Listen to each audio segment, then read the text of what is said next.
Hello everyone, I am Pam Florianzia, and it is so good to have you here at our second year career cheer event of internship and co-op student panel.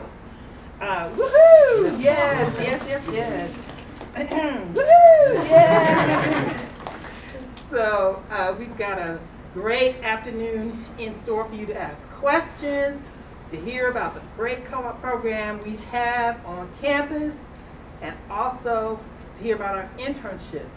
It's all about experiential learning, which is giving you an opportunity to get experience in the field, experience around all of these professionals in different industries and in different areas, whether it's co-op, internship, or RoleWorks. We have so many different programs on campus for you to get this experience to add to your curriculum.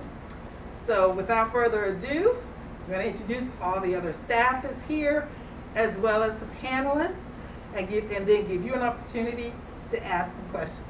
Thank you for being here. All right. Okay, thank you, Ms. Florianzia. My name is Ingram, and I work with career counselors here at the Career Development Center. And Pam already, again, she gave you the welcome, just to kind of give you the reasoning why we want to have this event, and really second year career cheer week, because we know for a lot of you, the first year that you were here, of course, we were right in the middle of the pandemic, and you kind of miss out on quite a bit of the campus life and things like that. So definitely we wanted to do something that was special for our second year students. Get acclimated with our services, what we do, and hopefully this will be very helpful to you in regards to your continued development. And we're just fortunate to have, well, I say, some top students here who will be able to provide you with some good information. Definitely want you to begin to think about whether it's internship or co-op, maybe any questions in regards to how they did their job search, how they did their search for the opportunity, how they identified it, application process. You know, it might be questions about, well, what was that like? Even down to the interview.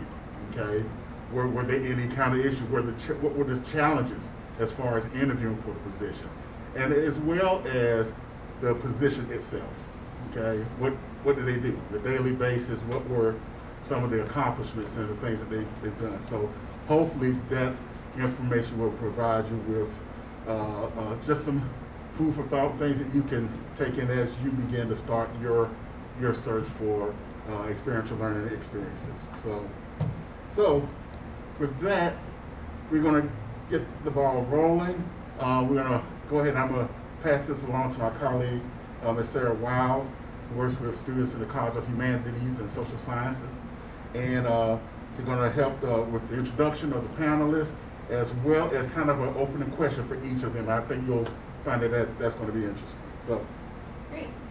Thanks, DR. Can everyone hear me okay? Okay. Don't hesitate to let me know if you want me to speak louder. So like DR said, my name is Sarah Wild, and I've been here at NC State for 5 years as a career counselor. And I first want to thank all the panelists who joined us today, but also the participants. I'm excited to hear what your questions are. We have a couple other staff members that are here with us tonight. Glenda Darrell is out at the table, so you may have checked in with her. You may say bye to her later on. She works with our engineering students. We also have our executive director here with us tonight, Dr. Bell. So those are some of the staff members that helped put this together, so we're excited that you're here. So we're going to get started, and what we're going to do is have each of the panelists introduce themselves and then answer one of the questions that we've prepared. So when you introduce yourself, if you could share your name, your hometown, your major, and where you have had an internship or co-op and what your title was at that organization. If you forget those 27 things, please let me know. So we'll start on this end with Lebron. Lebron, feel free to get started. Hey everyone, my name is Lebron Locklear. I'm from Fairmont, North Carolina. I majored in environmental technology and management within the College of Natural Resources. I was an intern with the town of Mooresville as a public utilities intern. Great. All right, you ready for the first question? All right, what is one valuable piece of advice you would give to a sophomore student or second year student? One valuable piece of advice I give to a sophomore student would be to take advantage of any kind of opportunities that you see, via email, on flyers within your colleges, and also reach out to your professors as well. A lot of times professors have those opportunities.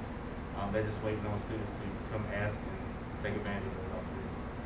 How have you connected with your faculty to help find those opportunities? One thing that I do is normally like before class or after class, they'll make announcements about some opportunities that are available within the college or in Raleigh or nearby, and I kind of approach it just with curiosity, and a lot of times that's how I lead those connections. Great. Faculty relationships can be really helpful and important. All right, on to our next panelist, Davon. Hey y'all, I'm Davon Waterman. I am a junior student studying business administration with a concentration in human resources, and I'm from Greensboro, North Carolina, so right an hour down the road, so not too far away. And this summer I interned in New York at Goldman Sachs, working in employee relations. Thank you. Okay, if you could go back to your sophomore year, what would you do differently? That's a good question. Thank you. I didn't make it up. I'd say if I went back to my sophomore year and I was going to change anything, I would definitely be more intentional about everyone I reached out to. I think Lebron made a great point about reaching out to professors, right, and showing up after class. I know my intention, especially sophomore year, was like, all right, I gotta go, right, gotta get out of here, and especially as we were in Zoom. So I think really I would focus in on shooting that email and saying, hey, can you talk more about this, or hey, can you explain this one more time? I think that's an amazing opportunity to build out the network, but then it also allows you to learn a little bit more. Great, thank you. All right, Neil, you ready? I'm ready. Okay. It's nice to meet y'all. My name is Neil. I'm a senior at NC State, and I am in the same major as Devon, so business administration with a concentration in human resources. This summer, I did an internship with Fidelity Investments, and I was working on the human resources platforms team. Great, thank you. So, what would you say was the highlight of your sophomore year here at State? I'd say one of the highlights of my sophomore year was joining the Career Ambassadors program. It was a great program where it had this really family-like feel, where everyone was super friendly. All the folks from the Career Center were super friendly as well, and it was just a great opportunity to learn a lot of career concepts that people generally use in their junior year or their senior year. So, building your LinkedIn profile, navigating career fairs, etc. It was a great way to just learn all that material early on, and then once you've learned that material, you also get this intrinsic reward of going out and teaching other students who need help with the content, right, and who don't know some of this stuff. So I think that was one of the highlights for me. You make a great point. It reminds me of a student organization, so it definitely is family oriented. But our career ambassadors, because they're not only learning but teaching, these are the students that are going out most prepared in applying for opportunities, whether that be graduate school or a professional job. So it's great that you mentioned that. Thank you. Absolutely. Next up, Boeing. Hello, my name is Bowen. I'm from Chapel Hill, North Carolina. I'm a senior majoring in political science and government. And this summer I did my internship at Nuco Strategies in Washington, D.C. as a strategy consulting intern. Thanks. So, reflecting back on your sophomore year, what would you say was the biggest challenge? So between sophomore year and junior year, I made the switch from civil engineering to political science. I think one of the hardest parts was like trying to adapt to schoolwork and academics and know like it's okay, because like it's like very the way that they do the homework and tests are very different. So yeah. So you changed majors. Yeah. Do you feel like it was a good choice? Yeah. Good. And that's okay. We do see a lot of students change majors. Okay, next up, Jenny. Hi everyone, my name is Jenny and I'm from Raleigh. I'm a sophomore majoring in electrical engineering with a concentration in renewable electric energy systems. And this past summer I interned at Eaton Corporation and my title was an embedded software test engineer. What has been your biggest challenge and a highlight of your sophomore year? I would say a highlight is being able to hone in on my actual interests, and that applies to my classes and also looking for internships. So it's really nice to be able to take classes that are in my major that I actually like circuit analysis and design and stuff like that. And the same thing with looking for internships. It's nice to be able to look for companies that are in the industry that I want to work in, and to be able to focus in on that instead of just doing a really broad search now that I'm more aware of what I want to do long term. And I would say the biggest challenge is honestly adjusting to COVID, since I was a freshman last year like most of you, so not being on campus for a little bit and coming back to like full in-person classes, and I haven't done that in a year and a half, has been pretty hard, but I've been adapting. Yeah, absolutely. COVID, I think, it affected a lot of us and pushed us to have to be adaptable. And that skill is definitely useful in any professional environment, but it was in a big way. I think a lot of times too, it can be similar in the sense when you transition from high school to college. It's a whole different ballgame. And so utilizing the resources we have on campus, and even with us, when you are transitioning from year to year, it can be really helpful. Thanks for sharing that. All right, next up, Lauren. Okay. Hi everybody. My name's Lauren. I'm a junior studying mechanical engineering, and I'm from Wilmington, North Carolina. And this past summer, I did an internship in Havelock, North Carolina, with the U.S. Navy under their program, the Fleet Readiness Center. And so I got to work on their helicopters, which was pretty fun. I did a lot of failure analysis and things like that. Casual. Works on helicopters every Thursday. Okay, so Lauren, what is one valuable piece of advice that you would give to a sophomore student? Definitely take advantage of the resources you have. I know my sophomore year with COVID and just the big transitions to college, you're not a freshman anymore. The expectations are a little bit higher. It's kind of a lot, and it can kind of take a toll on maybe your mental health and also just like where you're planning to go. So there are a lot of resources with the Career Development Center that I relied on heavily. I'm also a career ambassador, and having that community and resource has just been really helpful to be able to talk to people that kind of know what you're going through and help you find your way. Great. Thank you. All right, next up, Anna. Hi everybody. My name is Anna Rose. I am a senior and I'm from New Orleans, Louisiana. And I am a communication major with a concentration in media, and I was studying neuroscience. This past summer, I did an internship for Boeing magazine under the podcasting affiliate, Nevermind Media, and I was their communication and content director. Very cool. Rolling Stone. That's a pretty familiar name for a couple of reasons. All right. Reflecting back on your sophomore year, what was your biggest challenge?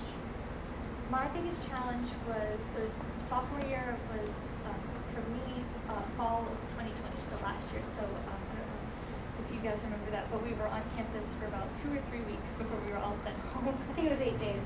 It was 8 days, never mind, 8 days. And so it was kind of during that time where I was toggling back and forth, kind of almost like a situation like kind of between majors and minors. And so I think one of the biggest challenges for me was obviously like you not only adapting back to the situation of going back home, or going back, moving off of campus if you were on campus at that time, but also navigating just what I wanted to do. And I think one of the biggest blessings that came out of that time was in in some ways be given the space to kind of have that looseness, to, you know, even like make social media more intentional, looking at LinkedIn. And so it really did give me the opportunity to kind of fully explore all of the areas of my life that what would have been otherwise neglected had I been in school all that time. Thanks, Anna. It almost seems like time management seems to be important when we're working to juggle schoolwork, friends, family, switching from virtual to not virtual, and then internships and co-ops.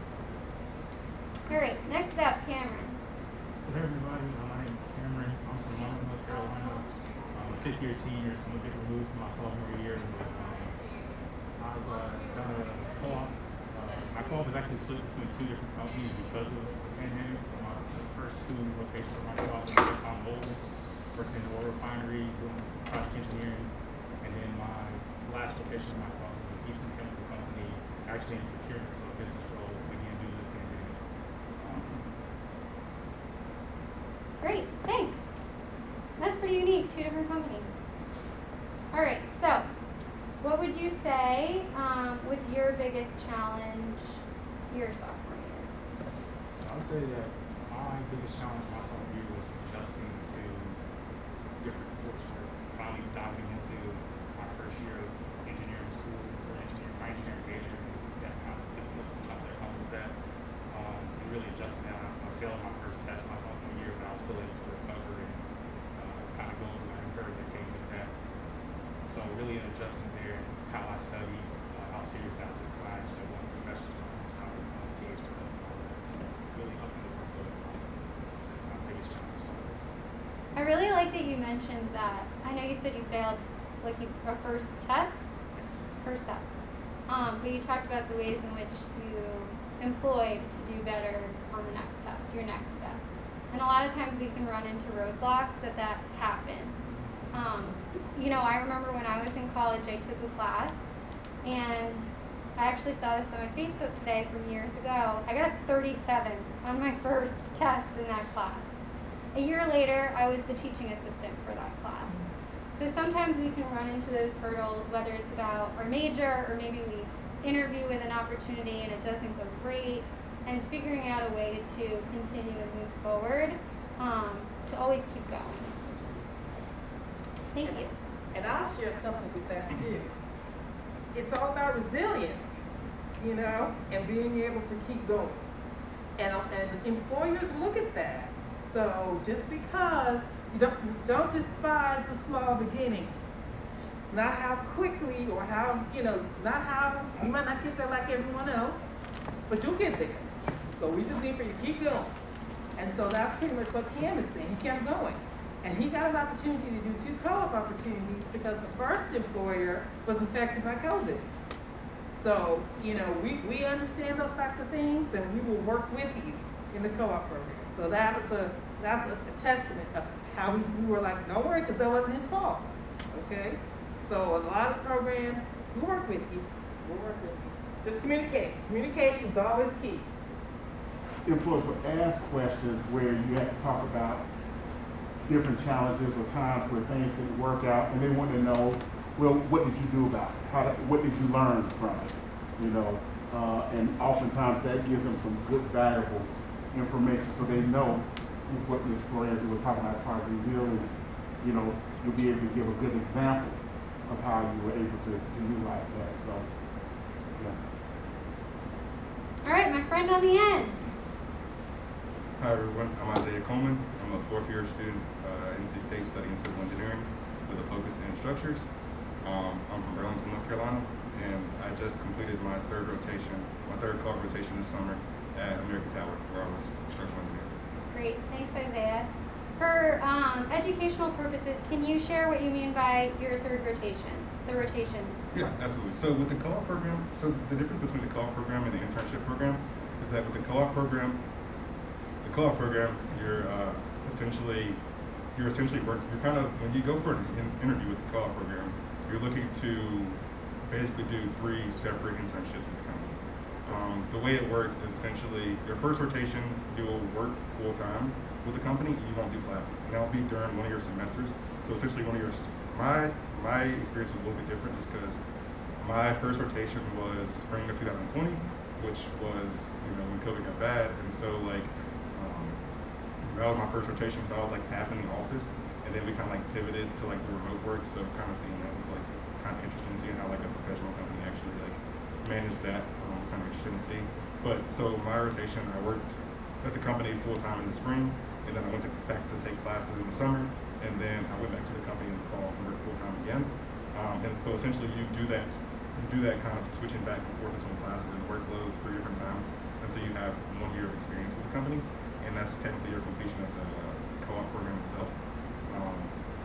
So that's the big difference. And so I guess my third rotation was essentially my third time going back to the same company. Thank you.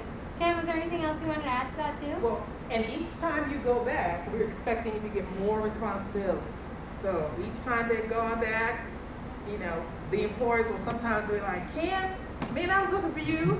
We had this project, and he's got to remind them that he's still a student. But because of all the great work they're doing, some of the people they're working with are like, huh, man, I forgot you were a student. Because by the end of their rotations, the third time they go back, they're pretty much doing what the regular employees are doing. So with this kind of program, it's just giving you a chance to work with the employer longer. Because sometimes with internships, those internships are still great, but it'll take you maybe a month and a half just to get up to speed. And then you don't have very long to do things. So we just want to make you aware that we do have a program on campus that will give you an opportunity to work a little bit longer with that employer. And sometimes the employer won't even know that you can work, with them for a longer period of time and still maintain your student status. So you can either do a January through May, which is 2 semesters, or you can do May through December. And then, of course, if you want to finish the program, do a whole other semester and you'll finish. So that's pretty much how the co-op program works. But we want you to have at least a couple of classes in your major, because we all know those first 2 classes you have in your major kind of decide if that's going to be the major you're going to be. I'm an alumni. I'm supposed to be a meteorologist, so anyway, we are an academic program, so we want you to keep progressing towards your degree. So it may delay your graduation a semester or a whole year, but it's not delaying your graduation for naught. You'll have a lot of experience when you're done. Isn't that right, fellas? Absolutely. I did not pay them to say that. So on the flip side with internships, you can do that as well. There is not an approval process, except if you enroll in an internship class, and that may be available within your college, and you would get credit for that class. But you also can have an internship without taking an internship class. These internships would allow you to work for multiple different organizations, or different types of positions, or in different industries to see what you like. Internships are paid or unpaid, so they're also another opportunity that you can consider. But both co-op and internship are a great way to get that hands-on experience. And I will also say it's a great way for you to find out and solidify your career choices. Yeah. And your next, and not necessarily career choices you're going to do the rest of your life, but the next step. You know what I'm saying? Some students will say, well, you know what, I really thought I was going to just go right into industry, but I saw a job that I saw someone doing, and you know what, I'm going to get an MBA, or I'm going to get a master's or whatever. Or I was going to get a master's, but now that I've been working, there's no need for me to get a master's. I can just do computer engineering here. So it's one of those things where we hope it'll solidify or get you close to solidifying what your next step will be when you graduate. Yeah, Can I comment on it? So just based off what I learned switching majors, so when I was taking engineering, I was also like really interested in the political science portion of it, because I believe there's an intersection between engineering and political science. Is very important to understand both sides of it. And so I decided to take a class in the School of Political Science at NC State, and I fell in love with it. So like, don't be scared to pursue like your other interests, especially if you have room in it. Yeah. I'm glad you mentioned that, because So if you're in a certain college, of course you have your major classes, but you can also add things like a minor, and sometimes students will try a class or two in a different college area.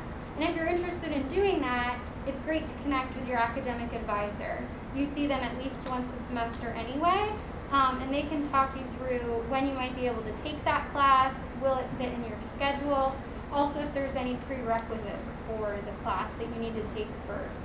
So that's another option as well. I thought you mentioned that. Yeah. And I just want to say, like, do not be afraid of the minor. I have 3 minors. And I love it. And I feel like it's really important to trust your gut when it comes to those kinds of things, because there's probably some kind of unifying link between your 2 interests, kind of like what Boeing said. I am currently applying for my PhD in neuroscience. I'm a communication major. My 3 minors are science communication, journalism, and cognitive science. There is a link. And so I'd say don't be afraid to explore all of your interests, because that's what it's there for, the double minor, triple minor, quadruple minor, whatever. I'd say, just go for it. And I think it is really important to trust your gut when it comes to the things that you're interested in. Thanks for sharing that. So we have a couple additional questions for our panelists, but I did want to see from you all that are here to participate, what questions that you had for any of our panelists. And if you all can hold up your signs so they remember your name. Thanks. What questions do you have for any of the panelists regarding anything they shared or about internships and co-ops? I'll give you time to think.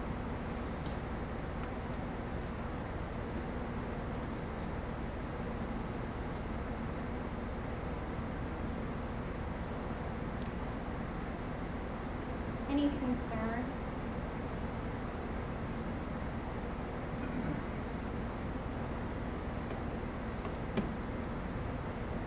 Okay, well, go ahead. What's your name? Andy. Andy.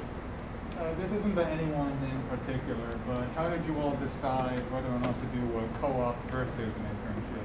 What made you decide one way or the other? So just to repeat the question, what made you to decide to do an internship as opposed to a co-op? Feel free to just raise your hand if you'd like to answer. Sure, Lauren. So I saw both were great opportunities, but because of some personal reasons, I'm already taking a 5th year academically, and I didn't really want to tack on another year, even though there's nothing wrong with that, a 6th year, before I got into my workforce and into my career. So I chose to do internships over the summer. That way I can stay on track academically. And I'm also the kind of person that if I miss a semester of school, it'll take me a while to get caught back up or remember what I used to be doing. So that just worked better for me personally. Yeah. Yeah, so I did an internship before I started my co-op, so I kind of gave it both. So while I was interning the first time, people were telling me, yeah, you can do a co-op and you can get all this great experience. And basically, if you want to co-op with us, we don't have to send you a job offer, but at that point, we train you for a year. We're not going to let you just walk out the door. So talking with people, talking with employees at the company I worked at, it was a good decision for me just because I wasn't against extending my graduation for a year to get the experience that I would need to be a better employee once I started working. So that was my decision. Nice. So Cameron, you did an internship first and then decided to do a co-op. Yes. Great. Got both experiences under your belt. Great. Good question. Yeah. What other? Go ahead, right here. What's your name? Rennick. Bennett? Rennick. Rennet? Yeah. Thank you. Go ahead. I can't see your sign, but you said that you had an internship at Goldman Sachs. Yes, I did. What was the structure of like the interview for that? That's a good question. So it's a series of interviews. A lot of what we're seeing right now because of COVID, but also it's a bit easier and more accessible. Is you start out with that robotic interview. So you're just kind of talking to yourself, recorded, and then you submit the questions.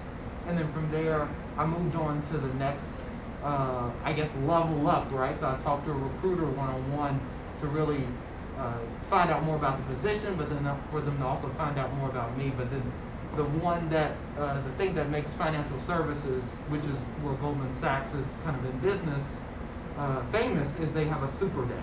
And so that's where they would typically, in a non-COVID world, invite the entire candidate pool up for a day or a weekend to the place where they would be interning, and then they would do like a series of interviews that entire weekend, like in New York.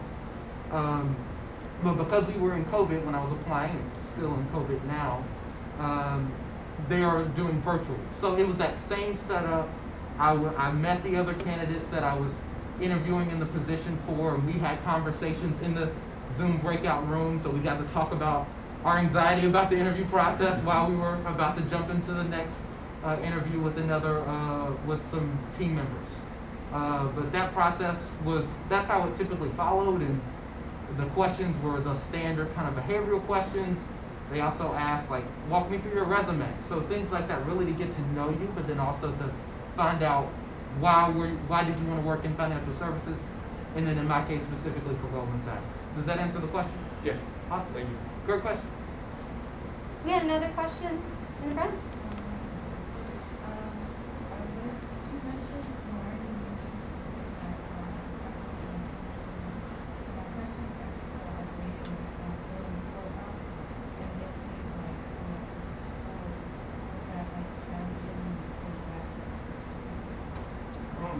Can you repeat that question? I didn't hear it. Basically with the co-op and having to miss like semesters of school, how do you adapt to those challenges when you're coming back?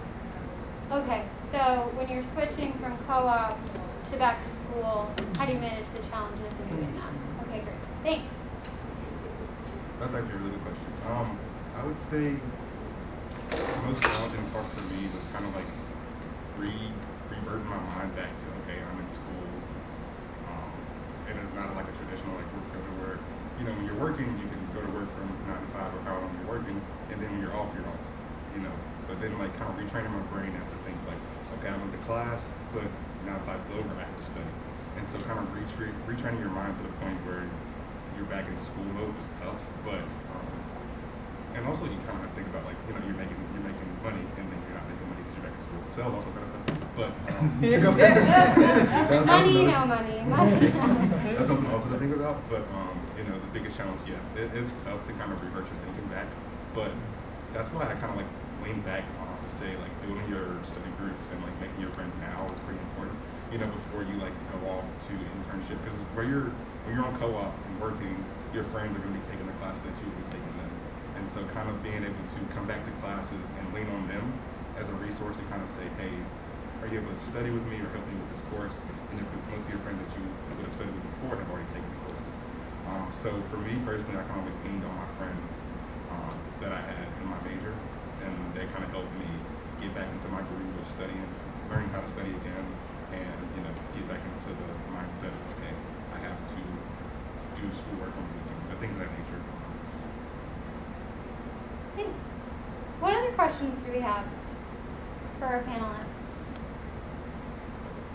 Or things you might be concerned about, or you weren't sure how it works? Yeah. So Anna Rose and I are same major, journalism. I just want to know, how did you go about searching for your internship with Rolling Stone? So I learned very early on, and I was kind of obstinate about it at first, but the importance of LinkedIn. I became a LinkedIn fiend, and I think it's so important with internships to. I made the mistake the first round, and probably towards the end of my sophomore year, actually, I applied to like maybe 2 places, and I did not hear anything back. I didn't send any messages or anything. And so my junior year, at the tail end of my junior year, which is when I started looking for summer internships, I applied to, I think, 50 places. I just shot out. I mean, because with LinkedIn, there's that option where you just like easy apply. Like I was doing that all the time.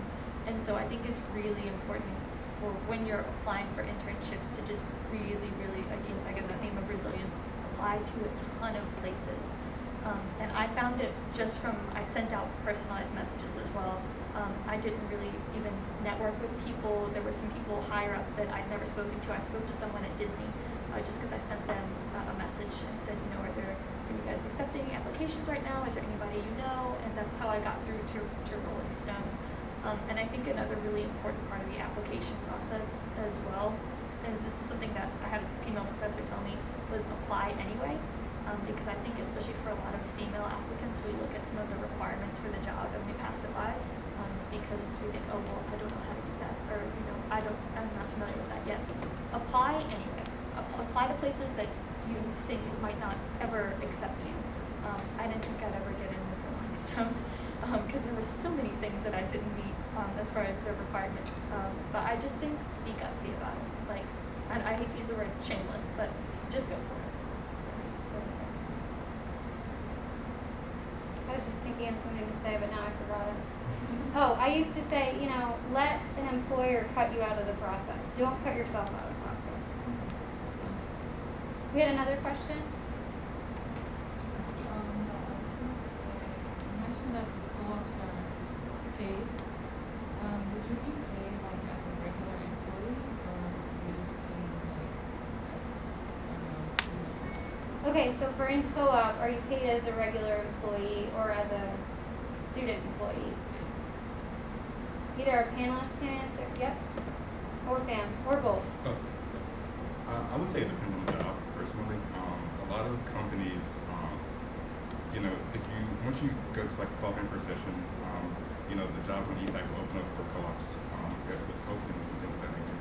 And so a lot of companies actually list their job, their hourly pay for like interns or co-op students on the actual EPAC. And so you can kind of compare with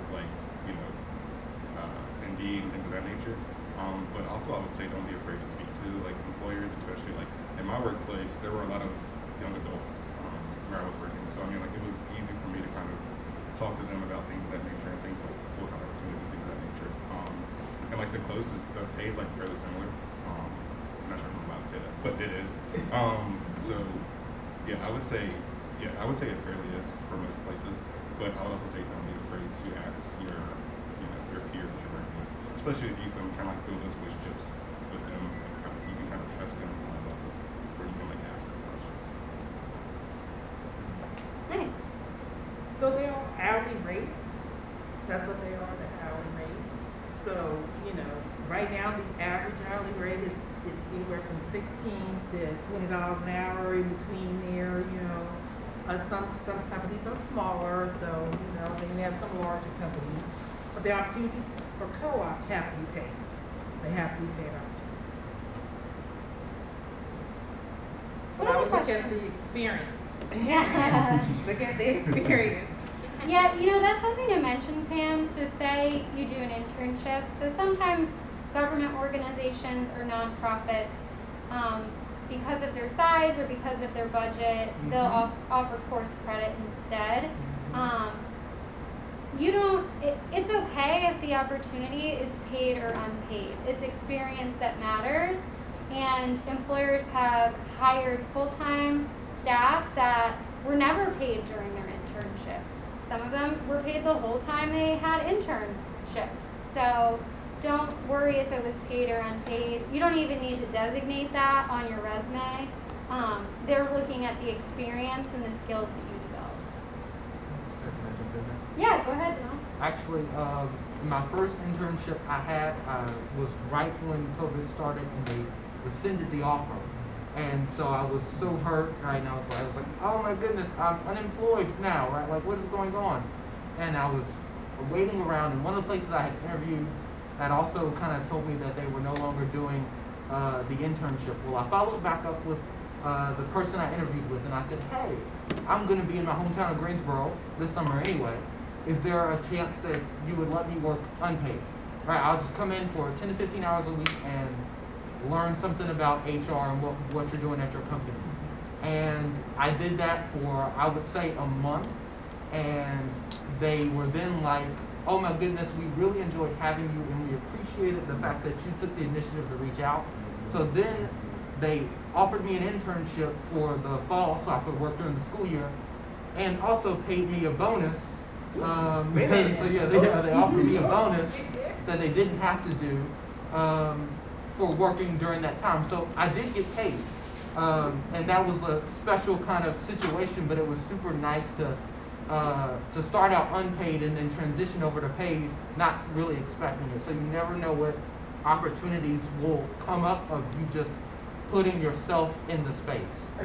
Devon, would you say in a way that you kind of created your own internship, so to speak? You know, because I like that example of, you know, just trying to reach out, network, connect with employers, let them know what you bring to the table, how you can assist them, and then you, again, for a month, again, without pay, but like you said, it turned into an internship. So would you say it's kind of like you kind of created your own opportunity? Yeah, it was definitely one of those situations where the cards had fallen, like the tower had fallen, and then I was able to piece it back together. Right. And With Scotch tape. yeah, with Scotch tape, right? Absolutely perfect example. And then I ultimately was able to add some value to the organization, and then they in return invested in me. And so I thought that was absolutely amazing. And as we were talking about the difference between unpaid and paid, I just wanted to throw that in there as well. Even shadowing. So if you're doing career exploration, or you want to try and get in with an organization that might be considering having interns or co-op, shadowing someone in that organization. You might even find alumni that work there to get connected with, so you can see what everyday life looks like. You can do that during the summer, during the school year, during winter break. So you have a lot of options, whether it's for a week or it's once a week for 3 months. So you have a lot of different opportunities you can take advantage of. But it sounds like taking that initiative is like a key theme that we're hearing here, at least to me. And remembering where you're going to school. NC State. And with every curriculum here, every major here, you learn so many different skills that are marketable in the workplace. So I want to encourage you. Pom-poms to you. Be encouraged and know your worth here now, okay? Just want you to know, NC State. So you are learning a lot in your curriculum. And so be encouraged. Yeah. Yeah, and I'll say, I think people love to talk about what they do. But I think on LinkedIn, one of the most helpful features is that you can filter through a company's organization, you can filter by the school that they went through. Mm-hmm. And people love connecting with other alumni. If you can just send a message, oh, I saw you went to NC State too, I'm currently going there. People get really excited to talk about that. Any kind of link, oh, we have the same name. Oh, I want to work where you work. Like any kind of possible link that you can find, but I think especially if you can find people that also go to NC State, or if you decide to do an internship or a co-op when you're in your postgraduate as well, wherever you're going, that link is really, really important. And I think it really says a lot about you being proud of where you go. People love to see that. So I'd say really, like Pam said, mark it on that. Lauren, and to build off of that, in addition to reaching out to people just to connect with them and find resources, even if a company isn't currently offering a position, but see people that work there and the job that you want, even if that's not available, you can reach out to those people and ask for an informational interview where basically you interview them and they tell you all about what they do. And sometimes a job might not exist to the public, but you talk to them and they realize you sound like a great candidate. Well, here's an opportunity that doesn't exist, but we'll make one for you because we want you. So that's also something to pursue. Kind of like Davon, you just got to reach out and kind of take that initiative. I have informational interviews that show up very regularly. I had someone recently as a career counselor in New York, which is where I'm from. They work at a state school, which I attended a state school, and they just emailed me out of the blue. I didn't know them. They explained what they were hoping to learn and why they wanted to connect with me. They saw me on LinkedIn. We set up a phone call for 20 minutes. I've also done it in person, pre-COVID. They just wanted to get coffee and learn more about what it's like working in higher education, in career services. And I'm always open to it. And some folks have the time, some don't. But it doesn't hurt to ask. Yeah, the worst that can happen is they don't write back. But I will say, Wolfpack alum are strong Wolfpack alum. I looked today on LinkedIn too. There's over 200,000 NC State alum on LinkedIn, which is a huge number. Like if I compare that to where I went to school, which has like maybe like 15,000, which is a much smaller school, you all have an amazing alumni base that you can connect with. And you would be surprised who would say yes to that. Oh yeah. You would be surprised, because I'm an alumni, and I went over to WRL to do a career interview because I wanted to be a journalist. And I just called, asked, and next thing you know, I'm sitting in front of one of the anchors. And it was a very informative interview. It really was. Yep. And in addition to talking to alumni, I don't know the name of it now. They recently changed the NC State site that you can use. It used to be MAE Connect. I don't know if any of you guys. Ask the Pack. Yes, Ask the Pack. And you can reach out to alumni and ask them questions, and someone will respond. And it's a really easy way to do it, and it's just a quick and easy option. If you don't feel like reaching out to LinkedIn and maybe you don't have your profile set up yet, it's another option. So if you come into the Career Development Center via Zoom for our daily drop-in hours, Monday to Friday, we can share that resource with you. Glenda, remind me of the name. Ask the Pack. Ask the Pack. So we can share that information if you want to know more about it, so you can get directly connected with alumni. And use your resources. That's what they're all saying. Use your resources. Yeah. You know, there's going to be so many different ways that you're going to find opportunities. Yes, ma'am? So like I'm a 5th year student, and so for like 4 years in my college I got like really like health classes. So like I'm like just getting health right now, like for careers and stuff. And like it's like it feels like I blanked out my whole like college experience in a way. So like do you have like any other resources like Ask the Pack and the Career Development Center, like to get internships? Because I graduated this December. Yeah, like any chance. So you say you graduated, you already? She graduates in December. Oh, she graduates in December. So, yeah, so have you plugged in with us yet as far as? I made a call and they said to do next month, so I can do that. Okay. What's your major? Business IT. Oh, okay. Okay, so one thing about like what we were talking about, I don't know if we mentioned it earlier. So we're centralized, of course, Career Development Center. But then there are also some colleges that have like a career services office. So like I'm assuming you're in College of Management. Yeah, so they do have a career services office that you probably want to make sure that you touch base with. We still here, we still have our open doors for everyone, but again, because they're your designated career services, you probably want to just touch base with them just to make sure that you have everything in place. And then, of course, like I said, I was always open. Yes, Devon, who is it? Okay. Yeah, it's Dale over here, yeah. So I'm in the College of Management, so I can have something to share here. So as you said, right, the College of Management has their own career center. It's a small team, it's just 3 of them. It's Brian Newton and a few others. The way to, like, if you want to schedule an appointment with them, you have to go through EPAC. Okay, what's going to set me apart? And so, like, having these experiences, especially now, it's like a little bit more challenging to have like different experiences and like things of that nature. So I think it's important to kind of like, especially now, just try to go out your comfort zone a little bit more and make sure you're building relationships, you're having experiences and things of this nature, so you have things to talk about outside of your academic career, because that's another thing that can kind of set you apart from your competition. So. Thanks. Appreciate that. Hannah?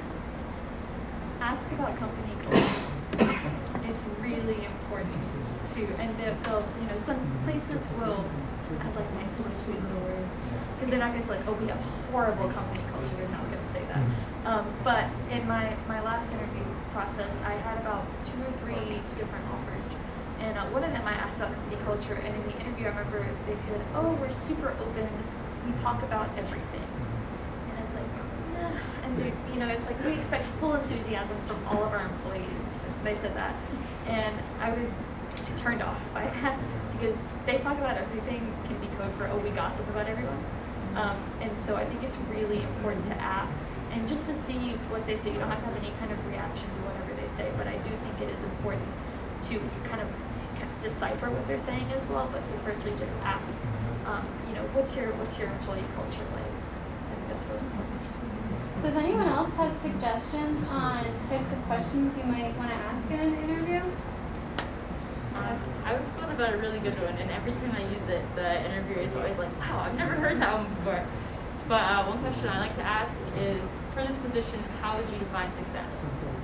Because sometimes you don't really know what someone wants out of you, and you want to be successful, and it's not always as easy as doing a school assignment where you just check off all the boxes. That's something I like to find out ahead of time. And I use that same example, except I'll say, what type of skills do you look for in the person that will be successful in this position? Because then they're telling you what they're looking for. So how do they define success? Or what type of skills do they look for a person to be successful in that position?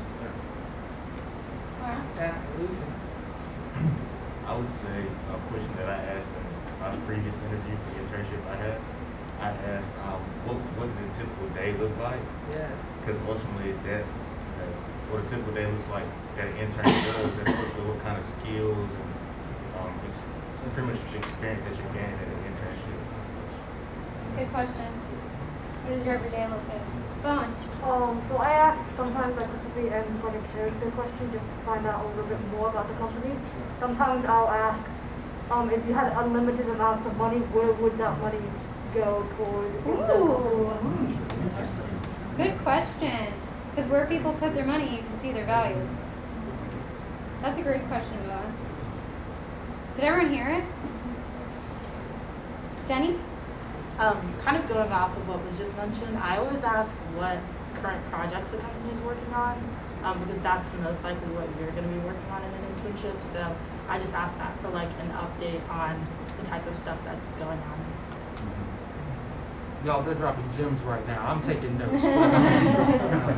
But one question that, much like Lauren, when I ask this question in interviews, I typically get I haven't heard this one before, but it truly gets people thinking. Yeah, I asked, can you tell me an example of how your company embodies its mission, its values? So it gets them really talking about what are they committed to, genuinely, not just profits, right? But beyond that, the people, their environmental policies, their sustainability. And if you're talking to someone, you can tell they truly get excited to share about the amazing work their company is doing, and that's how you know you want to work at that place. Good question. One of my favorite questions to ask is, I probably have asked this on every interview, is how would you describe a person who's a good fit for this company compared to someone who's a great fit for this company or the position? Because then it gets the employer thinking about like, who in this interview process has done good, but who has done really good? Who has done excellent? So that's one of my favorite questions. Any other questions for employers you'd recommend? Jenny? I asked you that 5 years ago. I don't have a question specifically, but sort of what was mentioned earlier about company culture. One thing that I try to pay attention to in interviews is how the person talks about the company or their job, because it's really easy to tell whether or not someone's like passionate about what they're doing versus they're just there because like that's their job. And paying attention to that sort of highlights like whether or not you're gonna enjoy the job, because if someone's just talking to you about it and they're like using a monotonous tone, they're not that excited, like that's probably a hint that like that could be you, and you don't want that to be you.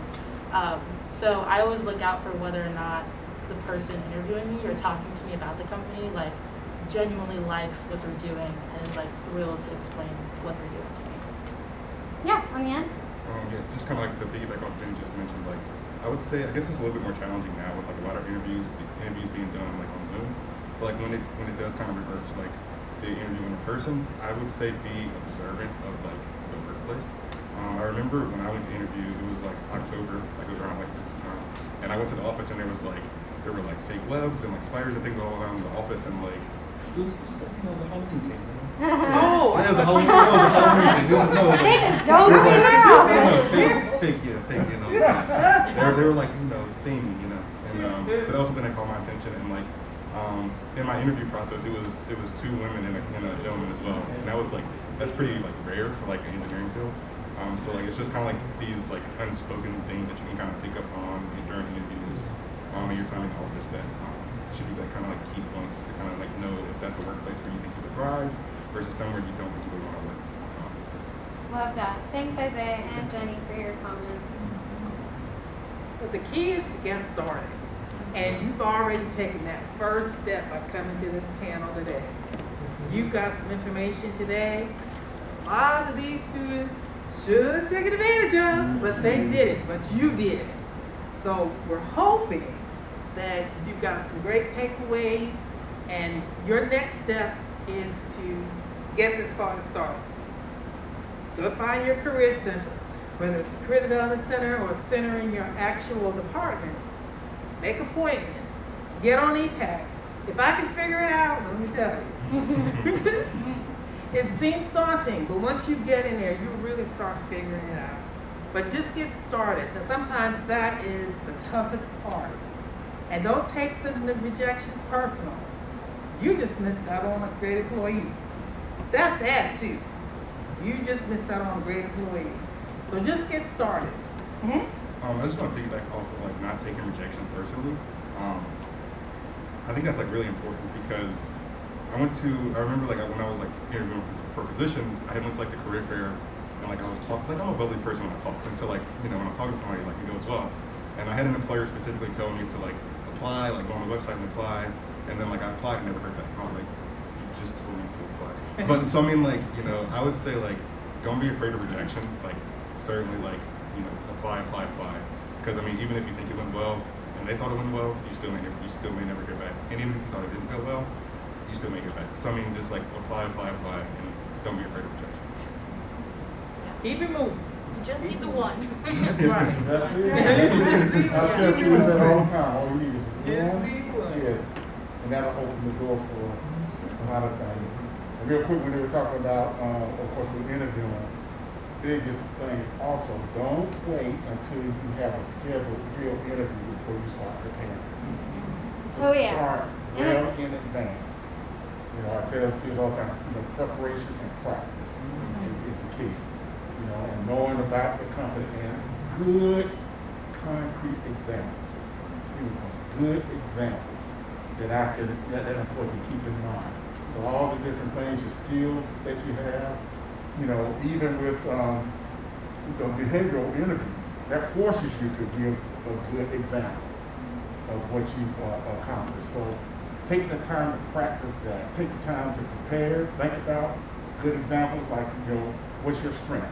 If you say that my strength is organizational skills, okay, what are some examples that show that you have good organizational skills, okay? And then be able to practice that so that when it's time for the interview, now you're in a better position. Same with mock interviews. Sometimes I'll have students email me, 2 days before an interview, and you can book 14 days out on EPAC. But there's only so many career counselors per college, so I can book out 2 weeks in advance the whole semester. So having that in mind, that it might take a couple days to see a career counselor, when you start applying, that's a good time to come in for that mock interview before you get a call back. So then you have some time to practice, and you're not, worrying you got this interview, you're hearing about it on Tuesday, and I can't see you for another 3 weeks. So we try to provide as much opportunity as we can for you to meet with your career counselor, and during our daily drop-in hours. And this semester, they're Monday through Friday, 1 to 3. You get to them through EPAC as well. But something to consider, planning ahead. But the other thing is too, so y'all are here, this is like the first step, which Pam mentioned. Just take one step at a time. One step at a time. So if logging on to EPAC is your first step, good. Take your time to do it. Go for it. Yes.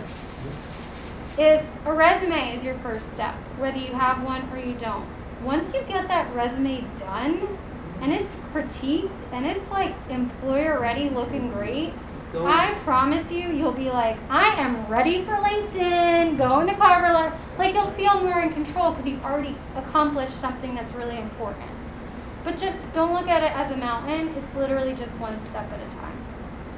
And this is about building up your confidence. It's the next step in the process because we want you to leave here, not just leave here with your degree, but we want you to leave here prepared. Prepared for the next step, whatever that is. Some of these students, well, they've got the confidence now. Their resumes look good because they've got projects. But the next step is going to either be offered with that employer, like these two have offers already for full-time employment, or that experience is going to take them to the next step to full-time employment. And that's the goal. That's the piece to your education. This is the next step in the education. We don't just want you to leave here with your degree. We're hoping that you'll leave here knowing what your next step is going to be in the process. Not what you're going to do the rest of your life, but the next step. That way it takes some of the pressure off. Oh, yeah. You know, it takes some of the pressure off. You got this. And anytime you need for us to come, you know, just reach out to us. We got you. You kind of want to down. Any more questions? Did you have one? No. Okay, you just said that's Yeah. good. Well, panel, Y'all, Thank my you goodness, for being you guys here. are awesome. thank you so much. You're just sharing your experience. I mean, it means so much. So And thank the you. gift of your time. We appreciate the gift of your time. As I'm sure you all have busy schedules. Yeah, but you took this time to share with your peers. And we appreciate you coming to hear from your peers. It's awesome. So, Dr. Bell, you have anything? No, I don't. I was going to say, it was just so impressive to have peers who are willing to give back, and you who are willing to take the initiative to come and to empower yourself to that next step. So kudos to everyone here. I tell you, it makes what we do feel so much better to know that you're going to take it and build upon it and make big things happen. So thank you. I And who greatly knows, appreciate maybe it. you'll be up there. Indeed, That's indeed. right. I know. Wouldn't that be something? I'm trying to remember your face. Please let us know because we'll try to do this again, and when we do it, you keep an eye out on the events. That's how you find out what different things are happening, just like you did. Go to events and EPAC. That's how you find out. This was a gem of an event. I mean, goodness, if this had been an event when I was a student here. I know, right? We didn't have this. So many mistakes. We had like one career person and that was it. I think now they have maybe two. Goodness. Well, So- thank y'all so much for coming. If you have additional questions, please feel free to hang back. The staff is happy to answer questions you have. And thanks again to all of our panelists. We appreciate your time. Have a great evening. Thank you. Make sure you sign this, and we've got information on the table. Thank you.